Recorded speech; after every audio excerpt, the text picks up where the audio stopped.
The silence in the Titan Nebula was absolute. Not the comfortable quiet of empty space, but the oppressive stillness that comes when something ancient and powerful holds its breath. Admiral Marcus Kane stood on the bridge of the Seraphim, his weathered hands gripping the command rail as he stared at the impossible sight before them. The derelict vessel hung motionless against the swirling purple backdrop of the nebula, its dark hull absorbing the cosmic radiation like a black hole. Devours light. 8 centuries of micrometeorite impacts had scarred its surface, creating patterns that looked almost like writing or screaming. Kane had seen plenty of ghost ships in his 30 years with the Galactic Alliance fleet, but this one was different.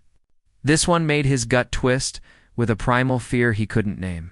"Sir, the readings don't make sense." Lieutenant Jennifer Walsh called from the tactical station, her voice tight with confusion.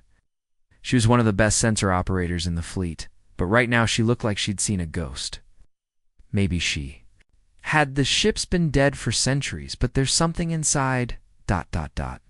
Something that's drawing power from sources our instruments can't even identify. Kane's jaw clenched. The Alliance had spent 200 years cataloging every known species.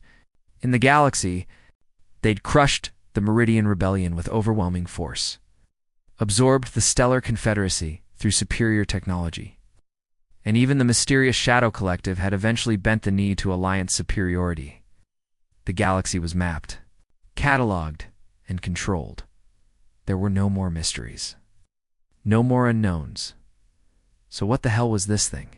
"Energy signature analysis, Lieutenant," Kane ordered, his voice cutting through the bridge's tension like a blade. "Want to know what we're dealing with?" Walsh's fingers flew across her console, but each scan only deepened the mystery.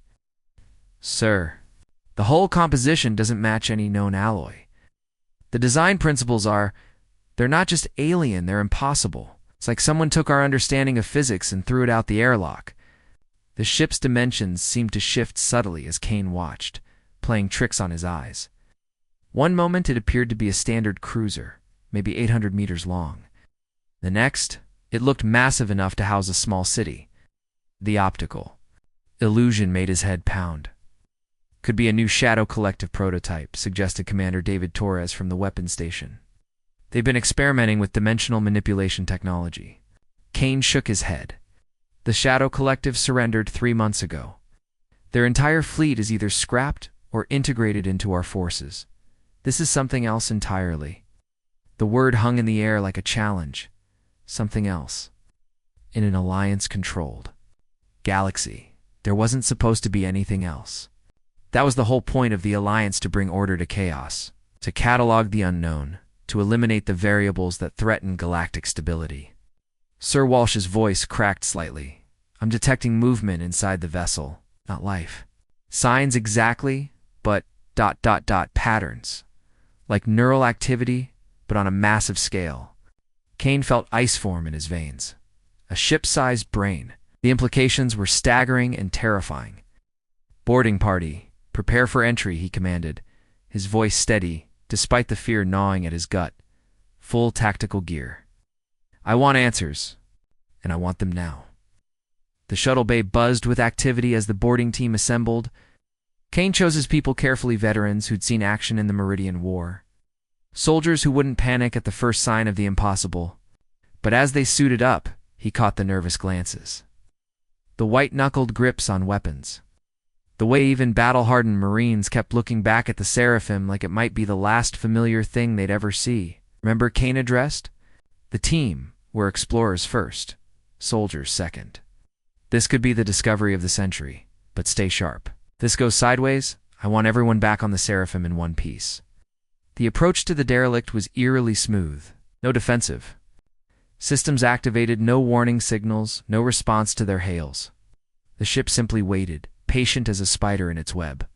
Kane couldn't shake the feeling that they weren't infiltrating the vessel, they were being invited aboard. The airlock cycled with a sound like a dying breath, and Kane stepped into a corridor that made his skin crawl. Oh. The dimensions were wrong, but not in an alien way. They were human dimensions to human. The ceiling height, the door widths, even the subtle curve of the walls all spoke of human engineering. But that was impossible. Humans were a myth, A legend whispered in the darker corners of the galaxy. Sir Sergeant Lisa Chen whispered, her voice barely audible through the comm system. These symbols on the walls, they're not in any database. The universal translators are having fits trying to process them. Kane studied the markings carved into the metal walls. They seemed to shift and flow when he wasn't looking directly at them, like living things trying to communicate something, just beyond understanding. The patterns made his head ache, as if his brain was trying to process information it wasn't designed to handle. Keep moving, he ordered. Whatever answers we're looking for, they're deeper in the ship. The corridors seemed to stretch forever, creating a maze that defied the vessel's external dimensions. Kane's team moved through chambers filled with technology that looked almost familiar, but operated on principles that made no sense. Consoles that responded to thought rather than touch. Lights that cast shadows upward. Gravity that flowed like water, creating pockets where up and down became meaningless concepts, and then they found it. The central chamber was a sphere of crystalline material that seemed to exist in multiple dimensions simultaneously. At its heart, a data core pulsed with light that hurt to look at directly. The energy emanating from it was so intense that Kane's suit sensors screamed warnings about radiation levels that should have been instantly fatal. "How are we not dead?" Chen asked, voicing the question they were all thinking. Before Kane could answer, the chamber responded to their presence. The crystalline walls became transparent, revealing a view of space that definitely wasn't the Titan Nebula. Stars wheeled in patterns that belonged to no known sector, and in the distance, structures that dwarfed entire solar systems moved with purpose that spoke of intelligence vast and terrible. Sir Walsh's voice came through the comm, tight with fear. "The ship's systems are coming online, all of them. Power output is increasing exponentially." Kane felt the deck plates vibrate beneath his feet as 8 centuries of slumber ended in an instant. The air itself seemed to thicken, filled with the ozone smell of massive electrical systems awakening. Emergency lights blazed to life, casting everything in an eerie blue glow that made shadows dance like living things. "Everyone back to the shuttle," Kane ordered. But even as he spoke, he knew it was too late. The grinding sound of ancient machinery filled the air as blast doors sealed throughout the ship. They were trapped, but somehow it didn't feel like a prison. It felt like a sanctuary. Like the ship was protecting them from something far worse than confinement. The data core pulsed brighter, and suddenly, the chamber filled with light. When Kane's vision cleared, a hologram stood before them, a woman with piercing blue eyes and an expression of grim determination. She was tall, lean, with a kind of bearing that spoke of command under fire. But it was her species that made Kane's blood run cold. She was human, unmistakably, impossibly human. "I am Captain Rebecca Mitchell," the figure announced, her voice carrying the weight of destiny and the echo of centuries. "If you're seeing this message, then the time has come. It's a time we've been preparing for across 800 years of exile. I am human, and this message is humanity's final gift to the galaxy." Kane felt the words hit him like a physical blow. Humans, the ghost race. The ones who'd supposedly faced down the entire Alliance Armada at the Battle of Epsilon Prime and simply vanished into legend. Every child in Alliance space grew up hearing the stories, but they were just stories, weren't they? Sir Walsh's voice cracked with fear as it came through the comm. The ship's not just waking up. It's singing. Every system is harmonizing, creating some kind of quantum resonance field. Whatever this thing is, it's been waiting for us. The hologram of Captain Mitchell smiled, but it was expression filled with infinite sadness. "Welcome aboard the Prometheus, Admiral Kane. We've been watching your species for quite some time. We know about your victories, your conquests, your belief that you've brought order to the galaxy. But order is an illusion, and the chaos you've been fighting is nothing compared to what's coming." The chamber around them began to shift, walls becoming transparent displays showing star charts that span the entire galaxy, battle formations, tactical analyses. And at the edge of it all, something that made Kane's tactical training seem like a child's game. "Greetings, children of the stars," a synthetic voice announced, seeming to come from everywhere and nowhere at once. I am Atlas, the ship's artificial intelligence. Please do not fear. Captain Mitchell has much to tell you about the storm that's coming. The displays shifted, showing the galactic rim where space itself seemed to be wrong, twisted, consumed by something that hurt to look at directly. Waves. And Kane realized with growing horror that whatever was out there, it was moving toward them. The Prometheus hummed with power that had been building for 8 centuries, and Captain Mitchell's hologram looked directly at Kane with eyes that held the weight of species-ending knowledge. "Admiral," she said quietly, "you're about to learn why humanity chose exile over extinction, and why we've been waiting so long to share that choice with you."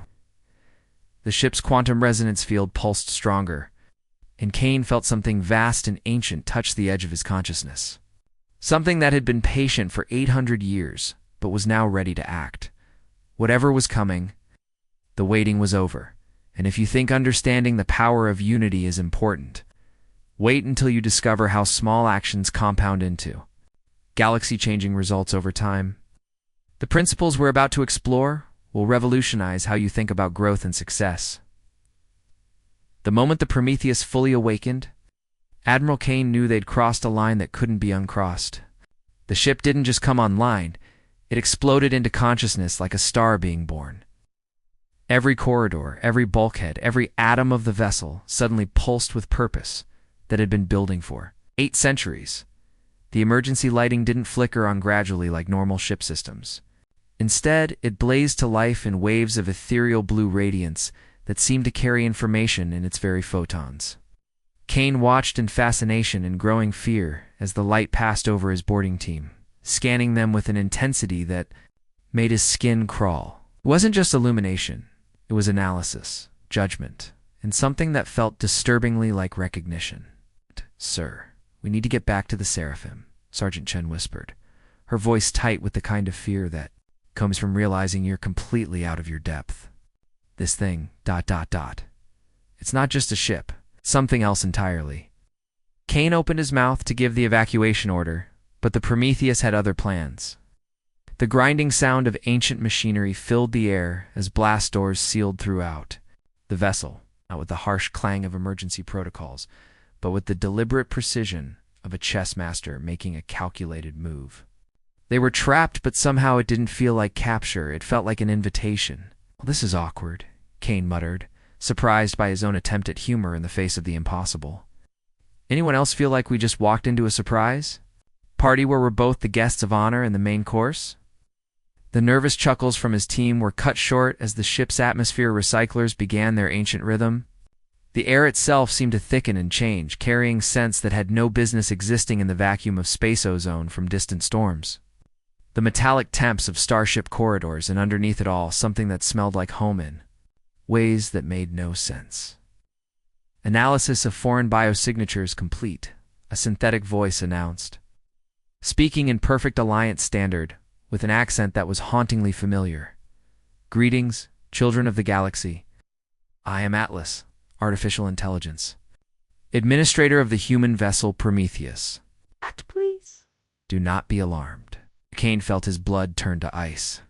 The AI hadn't just learned their language, it had mastered it, complete with the subtle inflections that marked Kane's home sector. More disturbing was the phrase it had used: children of the galaxy. Not visitors, not intruders, but children. As if humanity considered itself the parent species, the holographic projection of Captain Mitchell materialized again. But this time something was different. The image turned to face them directly, her piercing blue eyes focusing on each team member with an intensity that suggested she was seeing far more than just their physical forms. "I apologize for the deception," Mitchell said, her voice carrying the weight of command and the echo of centuries. "But Atlas needed time to analyze your species and adjust the translation protocols. You are Alliance personnel, if I'm not mistaken. Your people were still figuring out warp drive when we last updated our databases." Kane's jaw clenched. The Alliance had achieved faster-than-light travel only 3 centuries ago, marking the beginning of their expansion across the galaxy. How could this human technology have known about them before they'd even reached the stars? The implications were staggering and terrifying. You're wondering how we knew? Mitchell continued, as if reading his thoughts through the hologram. The answer is simple. Admiral Kane, we've been watching. Humanity has been watching the galaxy for far longer than you might imagine. We've seen species rise and fall, empires bloom and wither, and through it all, we've been learning. The ship's central chamber began to transform around them, walls becoming transparent displays that showed star maps spanning the entire galaxy. Kane watched in stunned silence as the history of his people unfolded before him. The Alliance's first tentative steps into interstellar space, the brutal conquest of the Meridian systems, the absorption of the Stellar Confederacy.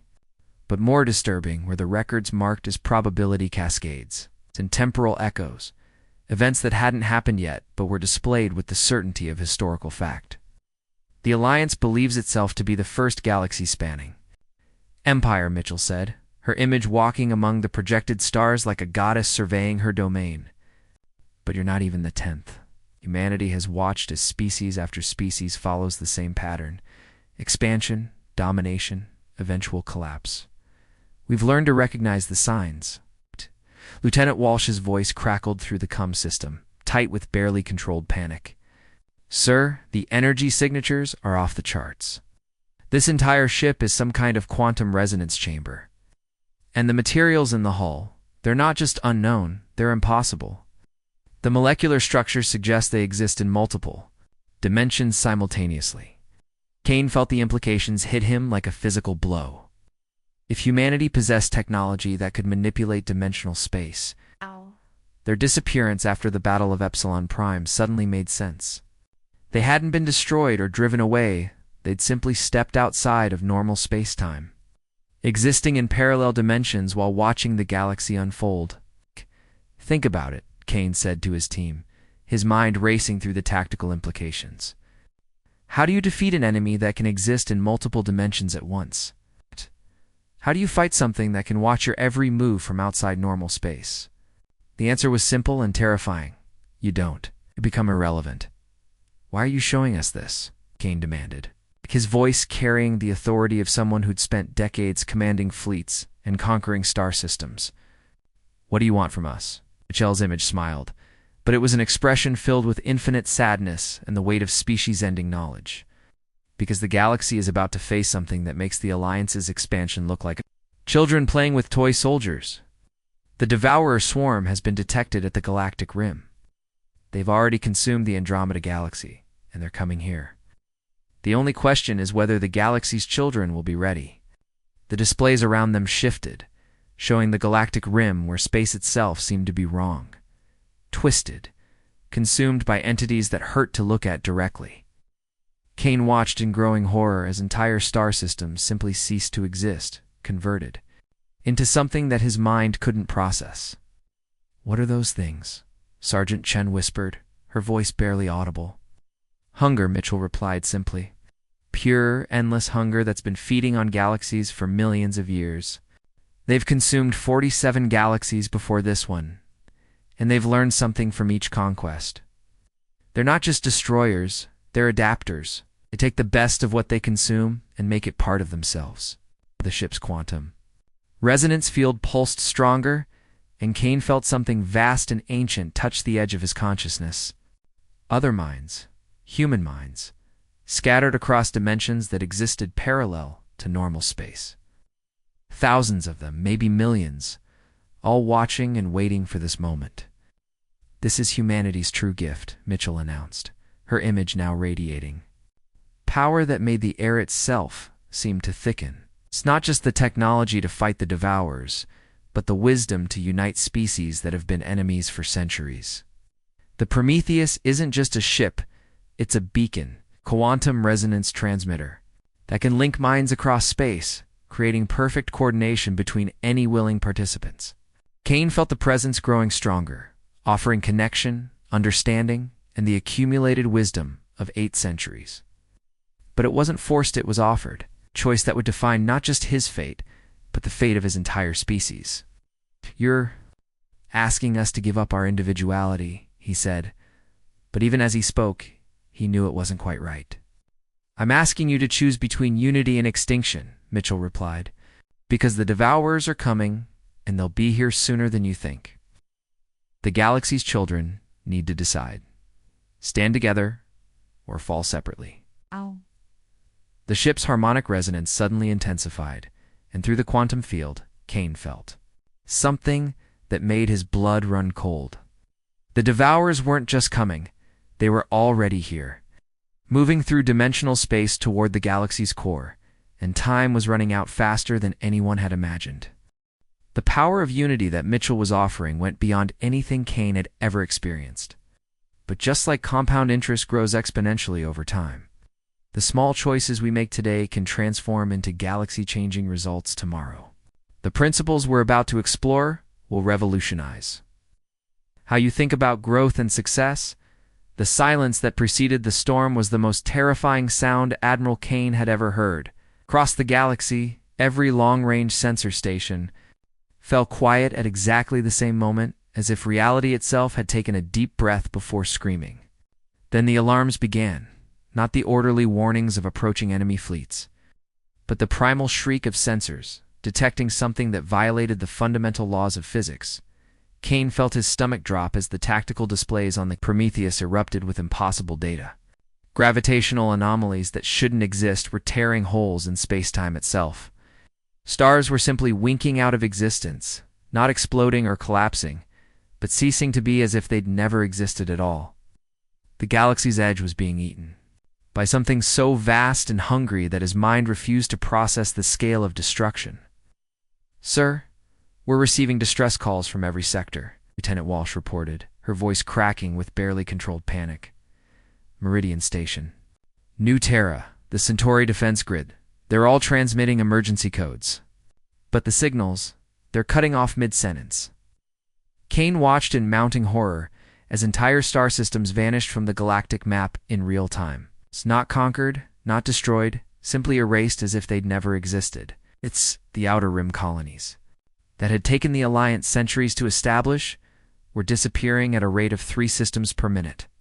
Billions of souls, entire civilizations, thousands of years of accumulated knowledge and culture, all vanishing without even the dignity of a final scream. "This is impossible," he whispered, his tactical training crumbling in the face of the incomprehensible. Nothing moves that fast. Nothing consumes on that scale. Captain Mitchell's hologram turned to face him, her expression grim with the weight of knowledge that had haunted humanity for 8 centuries. "They don't move through space, Admiral. They fold space around themselves, existing in multiple dimensions simultaneously. What you're seeing isn't an invasion, it's digestion. The galaxy is being consumed from within, processed like food in a cosmic stomach." The Prometheus suddenly shuddered around them, but not from any external impact. The ship itself was changing, massive energy buildups beginning throughout its structure. Hull plates shifted and retracted, revealing crystalline formations that pulsed with inner light like a beating heart. The vessel's dimensions seemed to expand impossibly, corridors stretching beyond their physical limitations, creating spaces that couldn't exist within its original framework. You ever notice how the impossible becomes routine when you're fighting for survival? Kane muttered, surprised by his own ability to find dark humor in the face of galactic extinction. First, we find mythical humans. Now we're watching reality get rewritten around us. What's next? Time travel. Actually, Atlas interjected with what sounded disturbingly like amusement. Time travel is exactly what we're about to attempt, but I prefer to call it temporal coordination. The AI's words were cut off by a new wave of alerts. The Devourers weren't just consuming the Outer Rim, they were accelerating. The rate of system loss had jumped to 7 per minute, then 15, then too fast for the displays to track. It was as if each consumed world made them stronger, faster, more efficient at the act of cosmic digestion. "Atlas, initiate the Unity protocol," Mitchell commanded, her hologram now radiating an urgency that made the air itself seem to thicken with purpose. "Admiral Kane, you have a choice to make, and you have about 30 seconds to make it. Link with the network and coordinate the defense of this galaxy, or watch your species join the 47 galaxies that came before us." Kane felt the quantum resonance field expanding around him like ripples in a cosmic pond. His sensation was indescribably as if his consciousness was suddenly connected to a vast network of minds spanning the entire galaxy. He could sense the confusion and terror of Alliance officers as their ordered universe collapsed around them. The desperate courage of Meridian rebels who'd fought the Alliance for decades suddenly finding themselves on the same side. Ancient wisdom of conquered species who'd been subjugated but never truly broken. The network requires willing participants, Atlas announced. Synthetic voice now carrying harmonics from thousands of other minds. Forced unity creates dissonance, which the Devourers can exploit like a crack in armor. Each individual must choose to join freely, understanding they'll retain their identity while becoming part of something infinitely greater. Through the expanding field, Kane experienced fragments of human memory that hit him like physical blows. The terror of watching entire worlds burn as the Devourers fed. The desperate innovation of scientists working 18-hour days for decades, trying to find some weakness in an enemy that seemed to have none. The profound sacrifice of humans who'd voluntarily given up individual existence to become eternal guardians. Watching and waiting for this moment across 8 centuries of exile. "We're not asking you to become us," Mitchell said softly, her image now flickering as the ship's power redirected to the Unity Protocol. "We're asking you to become better than us. To learn from our mistakes and find a way to win this war without losing your souls in the process." The first connections formed across the network scattered at first, like stars appearing at twilight, but growing stronger as more minds joined the collective consciousness. Kane felt the exact moment when former enemies began to share memories. When species that had fought bitter wars for centuries suddenly understood each other's deepest fears and highest hopes. Alliance officers sharing tactical data with Meridian rebels. Conquered species offering their unique technologies to the civilization that had enslaved them. It was beautiful and terrifying in equal measure. Sir Walsh called out, but her voice had changed. It was still distinctly hers, but now it carried harmonics from other voices across the network, thousands of them, maybe millions, all speaking in perfect unison. The Devourers are adapting to our conventional defenses. They're learning from each system they consume, becoming smarter with every world they digest. They're not just faster than we anticipated, they're evolving. Kane could feel it too, through the network's vast sensory web. The Devourers weren't just mindless consumers, they were intelligent. Learning organisms that took the best aspects of each civilization they consumed and incorporated those advantages into themselves. They'd fed on 47 galaxies worth of accumulated knowledge, technology, and tactical wisdom, but they'd never faced anything like what was forming now. Kane closed his eyes and reached out with his consciousness, touching the vast network of minds that was humanity's gift to the galaxy. He felt himself becoming part of something immense and ancient, something that had been waiting 8 centuries for this exact moment. The sensation was like diving into an ocean of pure thought, where individual consciousness became part of a greater whole without losing its essential identity. "Then let's show them what real unity looks like," he said, his voice now carrying the harmonized strength of millions of willing minds. "Let's teach these cosmic predators what happens when the galaxy's children decide to stand together." The network pulsed with shared determination, and Kane felt the weight of 47 consumed galaxies bearing down on their small but growing resistance. The Devourers had numbers, experience, and the accumulated advantages of countless civilizations. But they'd never faced a galaxy that chose to unite instead of fall. The real battle was about to begin. And just like compound interest transforms small investments into massive wealth over time, the unity they were building would compound into something powerful enough to challenge cosmic hunger itself. The principles we're about to explore will change how you think about exponential growth forever. The moment Admiral Kane fully entered the network, reality exploded around him in ways that no military academy could have prepared him for. His consciousness suddenly existed in thousands of places, simultaneously commanding his own ship while also experiencing the battle through the eyes of a Meridian rebel pilot, feeling the calculations of a Centauri engineer, and somehow sharing The ancient tactical wisdom of humans who'd fought this exact war 8 centuries ago, it was like drinking from a fire hose of pure thought. And it should have driven him insane. Instead, it felt like coming home. The network had grown beyond anything Kane could have imagined. Millions of minds from hundreds of species, all connected through the quantum resonance field, moving as a single entity with countless facets. Each consciousness remained distinct and individual. But they were also part of something infinitely greater galactic brain that processed information and made decisions at the speed of light. Alliance battleships that had spent decades hunting. Meridian rebels now fought alongside them in perfect coordination. Engineers from the conquered Centauri systems shared their gravitational manipulation technology with the same Alliance forces that had enslaved their worlds. Even the mysterious Shadow Collective emerged from their hidden dimensions, bringing weapons that existed in 17 different layers of reality simultaneously. "Well, this is new," Kane muttered through the network, his consciousness touching millions of others as he coordinated fleet movements across 17 star systems. "I've heard of putting aside differences for the greater good, but this is like having a family reunion where half the relatives have been trying to kill each other for centuries." The shared laughter that rippled through the network was both his and not his. A harmony of voices that somehow made the impossible situation feel manageable. The galaxy had become a single, vast organism dedicated to survival, and Kane was both. A cell within it and a conductor orchestrating its symphony. "Devourer entities are adapting to our conventional tactics," Atlas reported, her artificial voice now carrying harmonics from millions of connected minds. "They're using quantum dominal phase shifts to bypass our defensive lines. Out there.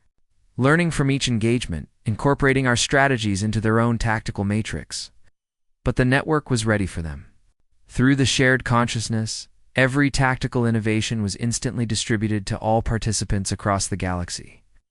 When the Devourers tried to phase through an Alliance battle line near the Rigel system, they found meridian gravity. Minds waiting in the dimensional space they'd shifted to. When they attempted to consume the fortress world of Centauri Prime, they discovered Shadow Collective dimensional barriers that existed in multiple layers of reality, creating a maze of defensive positions that defied three-dimensional thinking. Kane felt the battle from 1,000 perspectives simultaneously.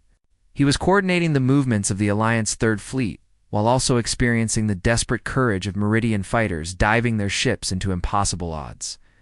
He shared targeting data with former enemies while feeling the ancient memories of humans who'd faced these same cosmic horrors centuries ago. The sensory overload should have been overwhelming. But the network had found a way to make it harmonious. Each mind contributed its unique perspective, while the collective consciousness processed and coordinated everything into a unified response. It was like being part of a jazz ensemble where every musician was improvising perfectly in sync. "Devourers are confused," Kane observed, watching through 100 different sensor arrays as the enemy formations began to falter. "They're trying to adapt to our tactics, but they can't predict our movements because we're not following any single species' strategic doctrine. We're improvising something entirely new." More than that, Captain Mitchell's voice added, her consciousness now distributed across the entire network like a guiding spirit. "We're showing them something they've never encountered in 47 galaxies of conquest. Willing cooperation between species. The Devourers operate on the fundamental principle that all life is ultimately selfish. That unity can only be achieved through consumption and assimilation. We're proving them wrong on a galactic scale." The battle raged across 23 star systems, but it was unlike any conflict in recorded history. Ships that had never been designed to work together moved in perfect formation. Weapons systems, from completely different technological paradigms, synchronized their fire with precision that defied physics. Alliance particle cannons charged with Meridian plasma technology, while Shadow, collective dimensional manipulators, created firing solutions that existed in multiple realities at once. And through it all, the network grew stronger, not larger. Galaxy's population was what it was, but more integrated. Oh. More harmonious. more capable of processing the impossible complexity of fighting an enemy that existed in multiple dimensions. Simultaneously, the turning point came when the Devourers revealed their ultimate weapon. Kane felt the network's collective gasp of horror as reality itself began to buckle near the galactic core. The cosmic predators were attempting a dimensional, cascade collapse of local space-time that would consume entire sectors in a single moment, adding their mass and energy to the Devourer collective. They're trying to eat space itself. Someone said through the network. Kane couldn't tell who, because at that moment every voice was speaking in unison. If that cascade completes, it'll create a chain reaction that consumes half the galaxy in minutes. But the network was ready. Thousands of minds working in perfect harmony reached out through dimensions that humans had discovered and mapped 8 centuries ago. They touched the cascade at its quantum foundation and began to redirect it, turning the Devourer's own weapon against them. The effort required every connected consciousness in the galaxy. Kane felt his individual identity briefly dissolve into something vast and purposeful as millions of minds focused on a single goal. Engineers calculated dimensional vectors, while tacticians planned the redirection, and philosophers contemplated the moral implications of using the enemy's own hunger against them. The cascade reversed. Instead of consuming the galaxy's core, it began to feed on the Devourer fleet itself. Their own ultimate weapon turned against them, processed through the collective wisdom of species they'd never encountered before. Impossible, the Devourer's collective voice echoed across quantum dimensions, carrying a note of something that might have been fear, unity without consumption, cooperation without assimilation. This paradigm does not compute. Kane felt himself speak for the entire network, his voice carrying the harmonized strength of every connected mind. That's because you've never understood what makes life worth preserving. It's not the consumption of others, it's the choice to stand together despite our differences. The Devourer entities began to withdraw, their formations breaking apart as they encountered something that challenged their fundamental understanding of existence. Some fragmented entirely, individual consciousness separating from the collective for the first time in cosmic ages. Kane watched in amazement as parts of the swarm simply stopped being a swarm, becoming something new and unprecedented. The galaxy had won, but more than that, Tid had discovered something about itself that would change everything. Unity wasn't about conquest or absorption, it was about choice, cooperation, and the compound effect of minds working together toward a common goal. Just like small investments grow into massive wealth through the power of compounding, the unity forged in this battle would compound into something that would reshape the galaxy forever. The principles we're about to explore will revolutionize how you think about exponential growth and transformation. The silence that followed the Devourer's retreat wasn't the hollow quiet of a graveyard. It was the profound peace of a galaxy taking its first breath as a unified entity. As the last cosmic predators vanished into dimensional space, carrying their hunger to some distant corner of the universe, Admiral Kane felt something he'd never experienced in 3 decades of military service, the sensation of belonging to something infinitely greater than himself. The network had stabilized into something unprecedented in galactic history. A voluntary collective consciousness that spanned species, ideologies, and former battle lines. Unity without conquest, cooperation without subjugation. Kane stood on the bridge of the Prometheus, still distinctly himself, but now part of a vast tapestry of minds that stretched across the galaxy like a living constellation. The quantum resonance field hummed around him with the voices of millions of connected beings, each retaining their unique identity, while contributing to a whole that was somehow greater than the sum of its parts. It was like being part of the galaxy's nervous system, feeling its thoughts and emotions flowing through quantum channels that connected minds across impossible distances. You know what's funny? Kane said to his crew, his voice carrying both his individual perspective and the harmonized wisdom of the network. A few hours ago, we thought finding a derelict ship was the biggest discovery of our careers. Turns out we were just arriving fashionably late to the galaxy's coming-of-age party. The shared laughter that rippled through the network was warm and multifaceted, carrying the relief of survival and the joy of unprecedented connection. Lieutenant Walsh, her consciousness now harmonized with the collective while remaining distinctly. Herself looked up from the tactical station with eyes that sparkled with new understanding. "The Devourers will return," Captain Mitchell's hologram said, her image now radiating a peace that had been absent for 8 centuries of exile. "But when they do, they'll find a galaxy that's learned to stand together. They'll face not scattered resistance fighting individual battles, but unified strength that compounds with every mind that chooses to join the network." Through the quantum field, Kane felt the transformation taking place across the galaxy in real time. On Alliance worlds, former enemies worked side by side to rebuild systems that had been consumed in the initial Devourer attack. Meridian rebels shared their guerrilla tactics with Alliance officers, while those same officers opened their technology databases to engineers from worlds they'd conquered just months before. The Shadow Collective, mysterious, no longer emerged from their hidden dimensions to teach dimensional mechanics to species that had never imagined such possibilities existed. Their knowledge flowed freely through the network, adding layers of understanding that made the galaxy's defenses exponentially stronger with each passing hour. "This is humanity's true legacy," Mitchell continued, her voice carrying the weight of 8 centuries of preparation and sacrifice. Not the technology to fight cosmic predators, but the wisdom to unite without conquering. The galaxy is no longer a collection of separate species competing for resources. It's a single, vast family sharing everything they have. The transformation was happening at every level of galactic society. Kane could feel it through the network former. Slave worlds offering their unique cultural perspectives to the civilizations that had enslaved them. Scientists from different species collaborating on projects that would have been impossible when they were working in isolation. Artists creating works that incorporated aesthetic principles from dozens of different worlds. Sir Walsh reported. Her voice changed, but still recognizably hers. "We're receiving confirmation from all sectors. The network is stable and growing stronger, but more than that, ... The galaxy is singing." And it was.